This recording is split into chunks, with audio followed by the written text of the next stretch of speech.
The news reached Earth before the last Vecran ships had even finished fleeing. In the control room of Earth Defense Command, General Park Jae-sung stared at the censored data with tears streaming down his face. The Armada was destroyed. The flagship was gone. The invasion had been stopped by one ship. One impossible, heroic ship. Around him, officers and technicians began to cheer. The sound started small, just a few voices, then grew until it filled the entire room. People hugged each other. People fell to their knees. People laughed and cried at the same time because they were alive. Because Earth was alive. Because humanity had survived. General Park did not celebrate. He walked to the window and looked up at the sky. Somewhere out there, 47 people had given everything so the billions could live. He whispered their names, the ones he knew, and prayed for the ones he did not. "Thank you," he said to the stars. "Thank you." The word spread quickly. Within hours, every person on Earth knew what had happened. The story of the Resolute flew from city to city, from country to country, from heart to heart. Captain Tae-ho, Lieutenant Yuna, Engineer Sung-ho, Navigator Hana, Sergeant Dae-young, Dr. Mi-young, the young weapons officer Jin-woo, the cook Geneseo. All 47 names were spoken with love and gratitude. They became legends. In the days that followed, the remains of the Vecran Armada limped back to their home worlds. They carried with them stories of terror and disbelief. One human ship had destroyed their fleet. One human ship had killed their emperor. One human ship had done what no species in 10,000 years had ever done. It had made the Vecran Empire afraid that the war did not end immediately. The Vecrans still had many ships, many soldiers, many worlds. But something had changed. The fire had gone out of their conquest. The certainty had left their hearts. They looked at humanity differently now. Not as prey to be hunted, but as something dangerous. Something unpredictable, something to be avoided. Peace talks began 6 months later. It took 3 years to negotiate a treaty. 3 years of arguments and threats and careful diplomacy. But in the end, the Vecrans agreed to leave human space forever. They would never return. They would never threaten Earth again. Some said it was because they had lost too many ships. Others said it was because they had lost their emperor. But those who truly understood knew the real reason. The Vecrans had seen what one human ship could do against 300. They did not want to find out what a rebuilt human fleet could do. On Earth, life slowly returned to normal. The colonies that had been destroyed were rebuilt. The families that had been broken were helped. The children who had lost parents were cared for. Humanity healed, the way it always did, because that was what humans were best at: surviving, adapting, growing stronger. The Resolute was never recovered. The singularity had swallowed everything, leaving no wreckage, no remains, no graves to visit. But humanity found other ways to remember. A monument was built on the spot where Earth Defense Command had first detected the approaching Armada. It was a simple structure, just a tall pillar of white stone with 47 names carved into its surface. At the top was a model of the Resolute, made of pure silver, forever flying toward the stars. People came from all over the world to visit. They left flowers and letters and small tokens of gratitude. They stood in silence and read the names. They told their children about the heroes who had saved their lives. And every year, on the anniversary of the battle, the entire planet went dark for 1 minute. Every light, every screen, every vehicle. For 60 seconds, 8 billion people stopped what they were doing and looked up at the sky. They called it the Minute of Stars. It was humanity's way of saying thank you. In a small town near the ocean, a young man named Ji-hoon looked up at the night sky. He was 19 now, old enough to understand what his sister had done, old enough to feel the weight of her sacrifice. old enough to know that he would carry her memory for the rest of his life. He had joined the newly formed Earth Defense Academy. In 2 years, he would graduate and become an officer. In 5 years, if he worked hard, he might captain his own ship. It was what Yuna would have wanted. It was the best way he knew to honor her. "I miss you," he said to the darkness. "Every day. I miss you." The stars twinkled in response, cold and distant and beautiful. Ji-hoon smiled through his tears. He imagined his sister up there somewhere, flying between the stars forever. He imagined Captain Taeho standing on an eternal bridge, giving orders that echoed through the cosmos. He imagined all 47 of them, together, at peace, watching over the world they had saved. Maybe it was true. Maybe it was just a story. It did not matter. What mattered was that they had lived. What mattered was that they had fought. What mattered was that when the darkness came for humanity, they had stood in its path and refused to move. The universe was vast and cold and uncaring. It was filled with species that conquered and destroyed and forgot. Empires rose and fell. Stars were born and died. In the grand scheme of things, one tiny planet in one unremarkable solar system should not have mattered at all. But it did matter. Because on that tiny planet, there were humans. Strange, stubborn, beautiful creatures who refused to accept the impossible. Who looked at 300 warships and saw a challenge. Who faced extinction and chose defiance instead of surrender. The veterans had learned this lesson too late. Other species would learn it in the centuries to come. Humanity was not the strongest race in the galaxy. It was not the oldest or the wisest or the most advanced. But it had something that no other species seemed to possess. It had hope. And hope, as Captain Taeho had shown, was the most dangerous weapon in the universe. The story of the Resolute was told and retold across the stars. It became a legend, then a myth, then something almost like a religion. Species that had never seen a human heard the tale and wondered. Was it true? Could one ship really have defeated an armada? Could one act of courage really have changed the course of history? The answer was yes, because that was what humans did. They faced the impossible. They fought the unbeatable. They won the unwinnable. And when the darkness came, they lit a fire so bright that it could never be forgotten. On Earth, the sun rose over the ocean near the small town where Ji-hoon lived. It painted the water gold and pink and orange, colors so beautiful that they took his breath away. He watched the sunrise and thought of his sister, of the captain, of all the heroes who had given their lives. Then he straightened his uniform, picked up his bag, and walked toward the academy. There was work to do. There were stars to protect. And somewhere, out in the endless darkness of space, the crew of the Resolute watched over them all. Forever. The end. The Vakran flagship was called the Eternal Dominion, and it was the largest warship ever built. It stretched across the void like a mountain made of metal and death. Its guns could burn worlds. Its shields could stop asteroids. Its crew numbered 50,000, all of them loyal to the Emperor unto death. None of that mattered now. The Resolute was coming, on the bridge of the flagship. Emperor Vekros watched the human vessel approach with eyes filled with rage and something else. Something he had not felt in 500 years of conquest. How was this possible? How could one small ship, crewed by a primitive species, cause so much destruction? The Armada was in ruins. More than 100 ships had been destroyed or disabled. Others had fled like cowards into the darkness. His beautiful fleet, his instrument of galactic domination, had been broken by creatures who had only reached the stars 2 centuries ago.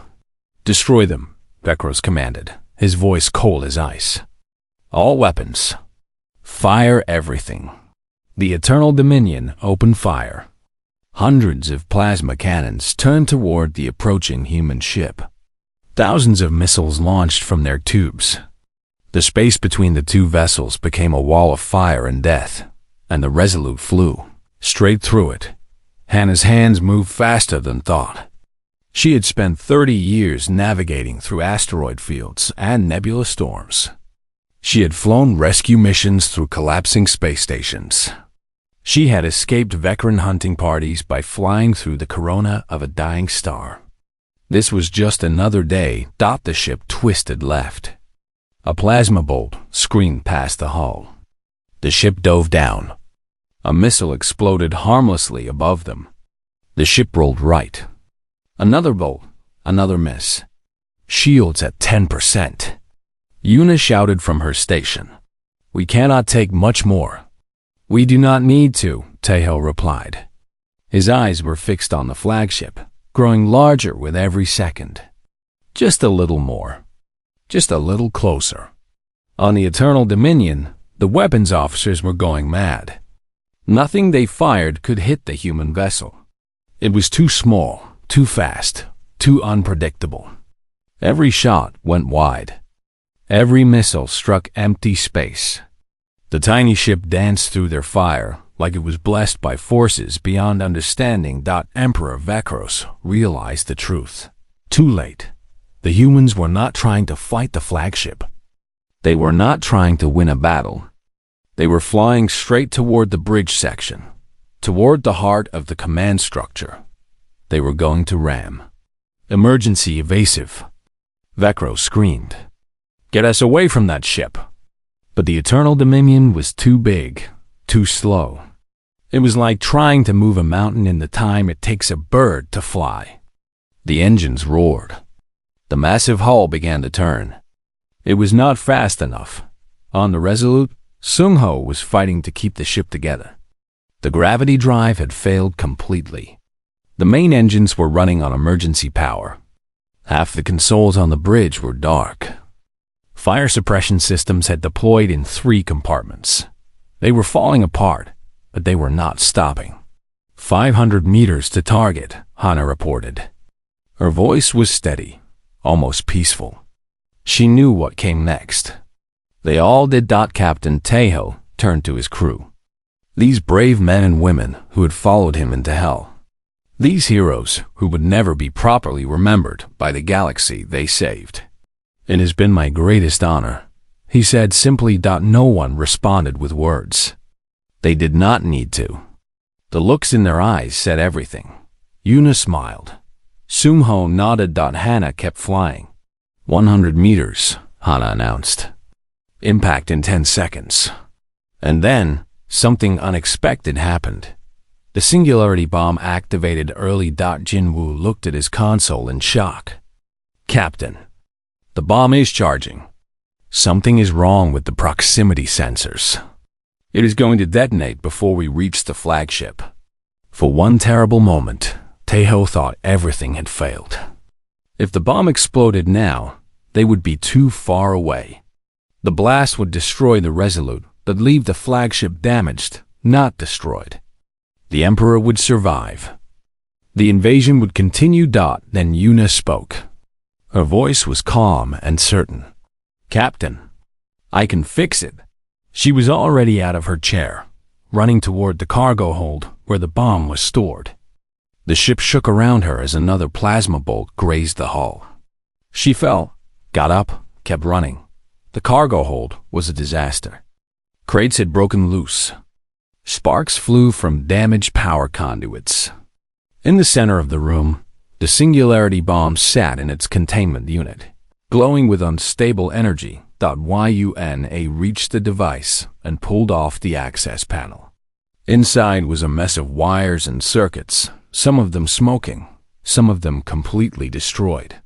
The proximity sensor was failing because its power supply had been hit. The bomb was going to explode in 30 seconds, whether they reached the target or not, unless someone held the circuit closed manually. Una understood what that meant. If she held the circuit, she would be touching the bomb when it went off. She would not have time to escape. She would die. She grabbed the wires anyway. The charging stopped. The bomb stabilized. "Lieutenant," Seung-ho's voice crackled over the communication system. What is happening? The bomb is stable, Yuna reported. Her voice did not shake. Her hands did not tremble. But I have to stay here. I have to hold it together until we reach the target. There was silence on the other end. Everyone understood what she was saying. Then Captain Tae-ho spoke. Yuna, you do not have to do this. There might be another way. There is no other way, Captain. Yuna looked at the glowing bomb beneath her hands. Strange, she thought. She had always been afraid of death. But now that it was here, she felt only peace. This is why I stayed. This is why we all stayed. Not for glory. Not for victory. For the people back home who will never names. She closed her eyes and thought of her mother, who had died when the veterans attacked the colony of New Hope. She thought of her father, who had stayed behind to help evacuate the civilians and never made it to the last transport. She thought of her little brother, who was somewhere on Earth right now, probably looking up at the stars and wondering if his sister was still alive. I am sorry, Ji-hoon, she thought. I cannot come home, but I can make sure you are safe. Impact in 5 seconds, Hana announced over the speakers. Yuna tightened her grip on the wires. 4 seconds. On the bridge. Tae-ho stood straight and proud. 3 seconds. Emperor. Vecros screamed in helpless fury as the human ship filled his viewport. 2 seconds. The Resolute struck the Eternal Dominion. 1. The Singularity Bomb. Detonated. For 1 instant. A new star was born in the void. It was a star made of collapsing space and compressed matter. A star that swallowed light and sound and time itself. The Resolute vanished into it. The bridge of the Eternal Dominion vanished into it. Emperor Vecros the Eternal, ruler of 1,000 worlds, vanished into it. The singularity lasted for exactly 3 seconds. Then it collapsed. When the light faded, the Eternal Dominion was gone. In its place was a perfect sphere of nothingness, a wound in space that would take centuries to heal. Around it, the remaining veteran ships drifted in shock and terror. Their emperor was dead. Their flagship was destroyed. Their invasion had failed. And somewhere in the heart of that darkness, 47 human souls had paid the ultimate price. The battle was over. Humanity had won. The gravity drive screamed. That was the only way to describe it. The sound was not mechanical. It was not electrical. It was something deeper, something primal, as if space itself was crying out in pain as it was torn apart and stitched back together. Seung-ho gripped his console as the ship began to shake. Warning lights flashed across every screen. The hull groaned under pressures it was never designed to handle. Around him, crew members held on to whatever they could find, their faces pale with fear and determination. Drive at 90%. Seung-ho shouted over the noise.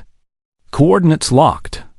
On the main screen, the Vakran Armada filled the view. 300 warships hung in the darkness like a wall of death. They were so close now that individual details were visible. Gun ports. Shield generators. Launch bays filled with fighter craft. The combined firepower of the Armada could destroy a planet in minutes. Captain Tae-ho stood at the center of the bridge, feet planted firmly against the shaking deck. His eyes never left the screen. His voice was calm and steady, cutting through the chaos like a blade. All hands brace for jump, he announced over the ship-wide communication system. In 10 seconds, we will be inside the enemy formation. Remember your training. Remember your families. Remember why we fight. Yuna counted down from her station. Her voice was quiet but clear. 10, 9. Across the ship, 47 humans closed their eyes and thought of home. 7, 6, 5. On Earth, millions of people looked up at the sky and prayed for a miracle. 4, 3, 2. The gravity drive reached full power. The blue light became blinding. 1. Jump. The Resolute vanished. For one impossible moment, the ship existed everywhere and nowhere. It was a ghost, a phantom, a dream moving through the fabric of reality itself. Time lost meaning. Space folded like paper. The universe twisted around the tiny human vessel as it tore through dimensions that had no names. Then the ship reappeared. It materialized in the exact center of the Vecran Armada, surrounded on all sides by enemy warships. For 3 heartbeats, nothing happened. The Vecran sensors could not understand what they were seeing. A human ship inside their formation? It was impossible. It was unthinkable. It violated every rule of warfare they had ever known. Those 3 heartbeats were all the Resolute needed. Tejo shouted his orders. All weapons, fire! Target their sensor arrays. Blind them. The Resolute's weapons were small, weak compared to Vecran technology. But at this range, they did not need to be powerful. They needed to be precise. Laser beams and missile salvos struck the nearest enemy ships, destroying sensors and communication arrays. Suddenly, the Vecran warships could not see. They could not talk to each other. They could not coordinate. And then the chaos began. The Vecran captains panicked. They had never faced an attack from inside their own formation. Their training had not prepared them for this. Their weapons, designed to hit targets thousands of kilometers away, could not track something that was meters from their hulls. They fired anyway. The first Vecran ship opened fire on the Resolute and missed. Its plasma bolts tore through space and struck the warship on the opposite side of the formation. That ship's shields flared and failed. Its hull cracked open like an egg. The second Vecran ship tried to turn its guns toward the human vessel, but the Resolute was already moving. Hannah piloted the ship with skill born of 30 years of experience, weaving between the massive warships like a fish swimming through a forest of giants. The Vecran weapons could not track something so small, so fast, so close. More shots were fired. More shots missed. More Vecran ships were hit by their own allies. On the bridge of the Resolute, Yuna watched the destruction with wide eyes. Captain, she breathed, they are hitting each other. They are destroying their own ships. Tejo nodded grimly. That was the plan. They are too big, too slow. Their weapons cannot adjust. Every shot they fire at us will hit one of their allies instead. He paused, watching another Vecran destroyer explode under friendly fire. Keep us moving, Hannah. Do not give them a clear target. Hannah's fingers danced across her controls. The Resolute twisted and spun through the Armada like a leaf in a hurricane. Behind them, Vecran ships continued to fire wildly, continued to hit each other, continued to die. In the first 5 minutes of the battle, 20 Vecran warships were destroyed by their own allies. On the flagship, Emperor Vecros the Eternal screamed in fury. His beautiful armada, his invincible fleet, was tearing itself apart because of one tiny human ship. His advisors fled from his presence as he raged, knowing that his anger could kill as easily as any weapon. Find that ship, he roared. Find it and destroy it. I do not care how many of our own we must sacrifice. His orders went out, but they were already too late. The Resolute had caused too much damage. The Vecran formation was breaking apart as ships tried to avoid hitting each other. Some captains ordered their vessels to retreat. Others refused to stop firing. The discipline that had made the Armada unstoppable was gone. In its place was fear. For the first time in 10,000 years, the Vecran Empire was afraid. On the Resolute, the situation was less victorious than it appeared. The ship had taken hits during its wild flight through the enemy formation. The shields were failing. The hull was cracked in 3 places. 2 crew members were dead, killed when a plasma bolt struck the engineering section. Sungho reported the damage to the captain. We cannot keep this up much longer, sir. The gravity drive is overheating. We have maybe 15 minutes before it fails completely. Tejo absorbed the information without flinching. 15 minutes. That was enough time. It had to be. Hannah, he said, set course for the flagship. We end this now. Hannah looked back at him, her face streaked with sweat and grime. Captain, the flagship is the most heavily defended ship in the Armada. If we get close, they will destroy us. They will try, Tejo agreed. But they will fail. They have never faced anything like us. They do not know what humans are willing to sacrifice for the ones they love. He turned to the weapons station, where a young officer named Jinwoo was managing what remained of their offensive systems. Prepare the singularity bomb, Tejo ordered. Arm it for proximity detonation. When we reach the flagship, we end the war. Jinwoo's hands trembled as he entered the commands. The bomb was humanity's last weapon, its final hope. It was also their death sentence. The explosion would destroy everything within 10 kilometers. There would be no escape. Bomb armed, Captain, Jinwoo reported. Tejo placed his hand on the young man's shoulder. You have done well. You have all done well. When they tell stories about this day, they will remember us. They will remember that we did not run. We did not hide. We faced the darkness, and we did not blink. The Resolute turned toward the flagship. Outside, the battle continued to rage. Veteran ships burned and died. Others fled into the darkness, abandoning their emperor and their mission. The Armada that had seemed so invincible was crumbling before the fury of one tiny human vessel. And at the heart of the chaos, Captain Tejo stood tall and unafraid. The flagship grew larger on the screen. 10 kilometers, 8, 6. This was it. The final charge. The last stand. Tejo took a deep breath and spoke his final order. All hands, thank you for your service. It has been an honor to fight beside you. Now, take us in. The Resolute surged forward, carrying the hopes of all humanity into the heart of the enemy. The hours passed slowly aboard the Resolute. Each minute felt like a lifetime. Each second carried the weight of everything humanity had ever been and everything it might never become. Lieutenant Yuna sat at her station, watching the sensor readings scroll across her screen. The Vakran Armada was getting closer. She could see them now, 300 bright dots moving through the darkness like a swarm of angry insects. Each dot was a warship.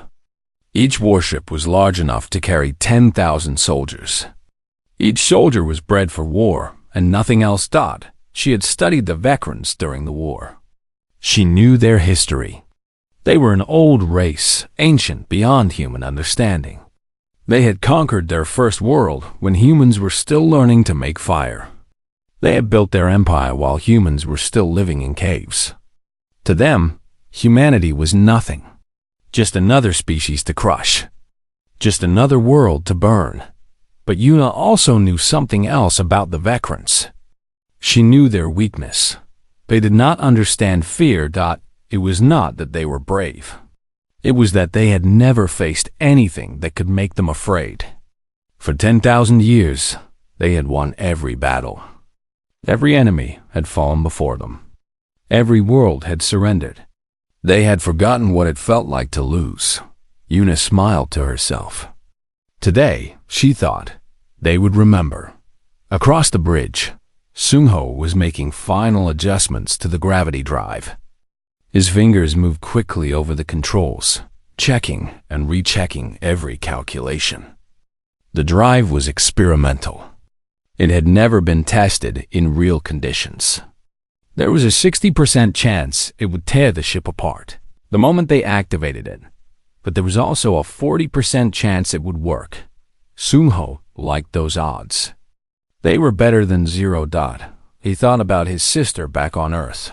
She was a teacher in a small town near the ocean. She taught children how to read and write and dream about the stars. When he had joined the Navy, she had cried and told him to be careful.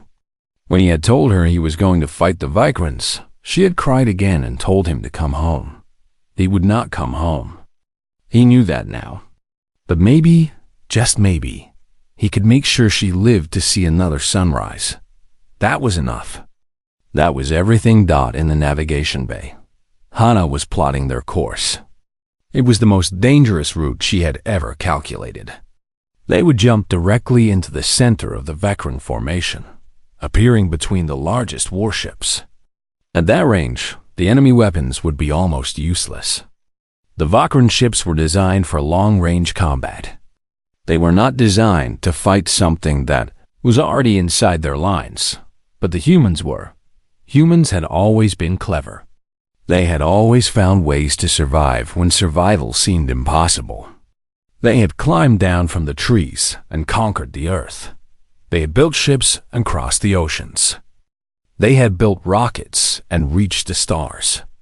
Every time the universe said no, humans had said yes. Hana finished her calculations and sent them to the helm. The course was locked in. The destination was set. All that remained was the waiting. Captain Taeho walked the corridors of his ship. He wanted to see his crew one last time. He wanted to remember their faces. He wanted to carry them with him into whatever came next. He found the soldiers in the cargo bay, checking their weapons. There were only 12 of them left.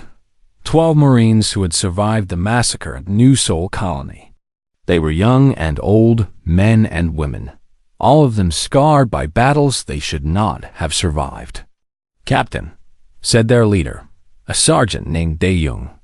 He was a big man with hands like stone and eyes like fire. "We are ready." Taeho nodded. "The boarding action will be the most dangerous part. If the bomb fails, you will need to place the backup charges manually." Dae-young grinned. It was not a happy grin. It was the grin of a man who had already made peace with death. "We will get it done, sir," he said. "My people know what is at stake. Earth, our families, everything we have ever loved." He paused. "We will not fail." Taeho clasped the sergeant's shoulder. "I know you will not. You are Marines. You are human. That means something." He continued his walk through the ship. He visited the medical bay, where Dr. Mi-young was preparing for casualties.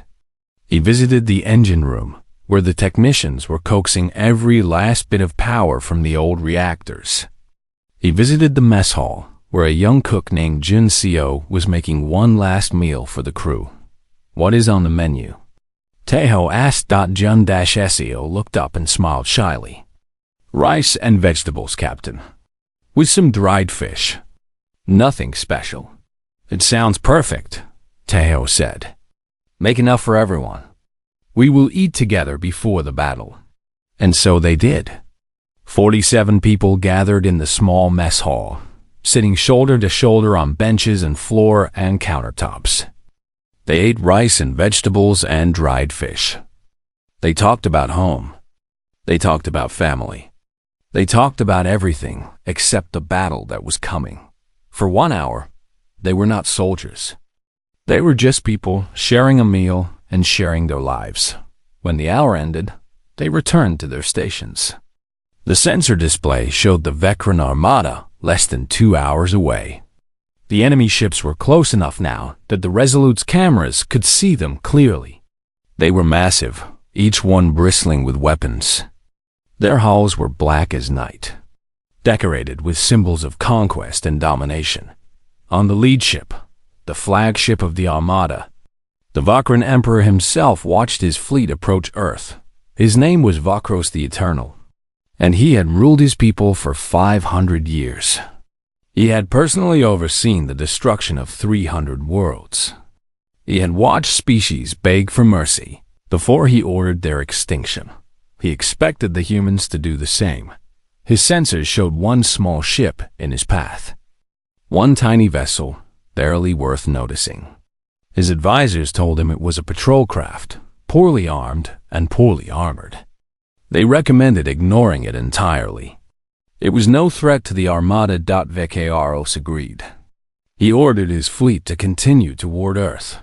The small human ship would be destroyed in passing, crushed beneath the weight of 300 warships. It would not even slow them down. He could not have been more wrong. On the bridge of the Resolute, Yuna looked at her captain. 1 hour, sir, she said. The Armada will be in weapons range in 1 hour. Tejo stood from his chair. He looked at his crew, at these brave men and women who had chosen to stay when they could have fled. He felt the weight of their lives on his shoulders, but it did not crush him. It gave him strength. Begin final preparations, he ordered. Sungho, bring the gravity drive online. Hana, confirm the jump coordinates. All hands, battle stations. The ship came alive around him.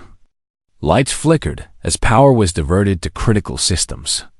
The hum of the engines grew louder, deeper, more urgent. The gravity drive began to glow with strange blue light. Bending space itself around the Resolute. In 60 minutes. They would jump. In 60 minutes. They would either save humanity or die trying. Tejo sat back in his chair and watched the enemy fleet grow larger on the screen. 300 ships. 300 chances to fail. But also 300 chances to prove that humanity would never surrender. He thought about the quote he had read once, long ago, in a book about ancient wars on Earth. It was from a general who had faced impossible odds and refused to give up. We will fight in the shade, the general had said. Tejo smiled. Today, they would fight among the stars. And win or lose, the universe would never forget them. The stars burned cold and distant as Captain Tejo stood alone on the bridge of the Resolute. He watched the darkness of space through the main window, his hands folded behind his back. His uniform was old and worn at the edges, but he wore it with pride. It was the uniform of Earth's Navy, and he would wear it until his last breath. Behind him, the bridge crew worked in silence. They knew what was coming. Everyone knew. The Vakran Imperial Armada was on its way, and there was nothing between them and Earth except one small ship. The Resolute was not a battleship. It was not a destroyer. It was a patrol vessel, built for scouting and light combat. It had never been meant to fight a war. But war had found them anyway. Tejo turned from the window and looked at his crew. There were only 47 of them left. Once, Earth's fleet had numbered in the thousands. Great ships had patrolled the solar system and beyond. Colonies had spread across dozens of worlds. Humanity had believed itself safe among the stars. Then the Vakrans came. They appeared from the outer darkness like a plague of metal and fire. Their ships were massive, each one the size of a small moon. Their weapons could crack planets in half. They had conquered 1,000 worlds before they found Earth, and they had no intention of stopping. The war lasted 3 years. 3 years of burning colonies and dying soldiers. 3 years of desperate battles and impossible retreats. One by one, humanity's ships fell. One by one, the colonies went dark. Now, there was only the Resolute and the 47 souls aboard her. Lieutenant Yuna approached the captain's chair. She was young, barely 30 years old, but the war had aged her. Her eyes held the weight of too many losses. She held a datapad in her hands, and Tejo could see the numbers glowing on its surface. "Captain," she said, her voice steady despite everything. "Long-range sensors have confirmed the Armada's position. 300 ships. They will reach Earth orbit in 6 hours." Tejo nodded slowly. 300 ships. 300 Vikran warships against one tired patrol vessel. The mathematics were simple. The outcome was certain. They would all die, and then Earth would burn, and humanity would become nothing but a memory in the cold universe. "What is the status of Earth's defenses?" he asked. Yuna's face tightened. Minimal, sir. Ground-based weapons only. Without fleet support, they cannot hold for more than a few hours once the bombardment begins.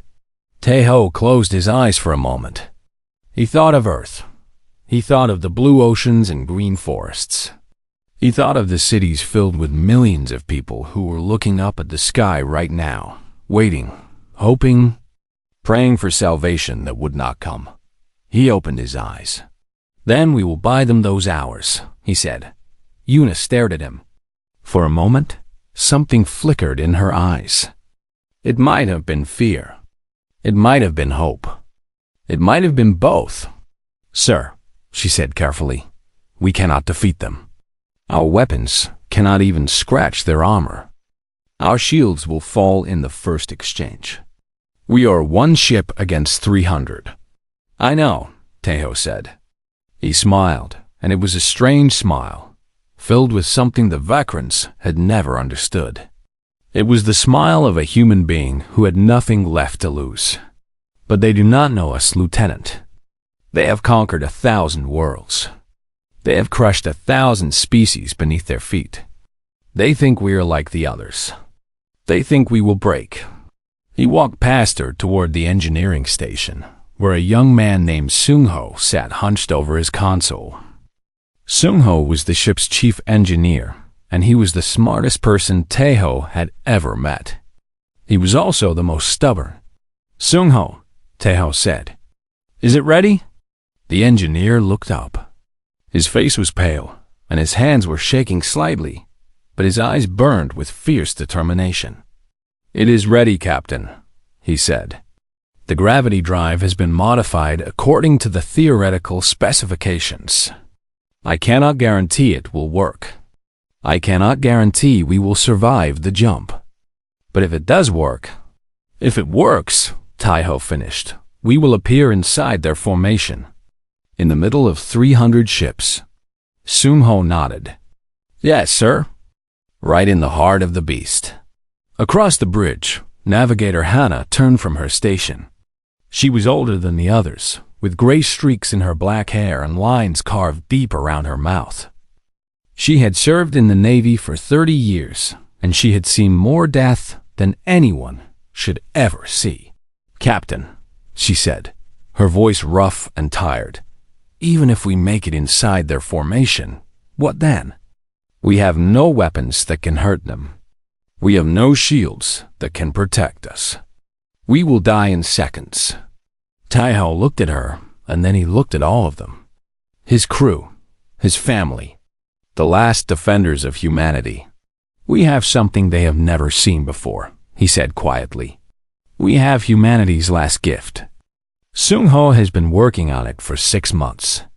It is a singularity bomb, a weapon that creates a black hole. Small, controlled, but powerful enough to destroy anything within 10 kilometers. Silence fell across the bridge. Everyone understood what he was saying. The bomb would destroy the enemy. It would also destroy them. Yuna stepped forward. Captain, that is a suicide mission. Yes, Taeho agreed. It is. He paused, letting the truth settle over them like a cold blanket. I will not order any of you to stay. The escape pods are functional. Those who wish to leave may do so. There is no shame in wanting to live. No one moved. Taeho waited. Seconds passed. Then a full minute. The bridge remained silent, except for the soft hum of the ship's engines. Finally, Hana spoke. We stay, Captain. All of us. Taeho felt something warm bloom in his chest. It was pride. It was love. It was the terrible, beautiful courage of human beings facing the impossible. Then let us prepare, he said. In 6 hours, the veteran Armada will arrive. They will expect humanity to kneel. They will expect us to beg for mercy. His voice grew hard, like steel forged in fire. We will show them what it means to fight humans. We will show them that we do not break. And when they write the history of this day, they will remember that one lone vessel stood against them. One lone vessel faced the Armada. and one lone vessel made them bleed. The crew turned to their stations. There was no fear in their movements now. There was only purpose. The clock began to count down. 6 hours until the end of the world. 6 hours until victory. Or death. The Resolute hung in the darkness of space, waiting for battle. And somewhere deep in the ship's heart, the Singularity bomb hummed softly, ready to awaken.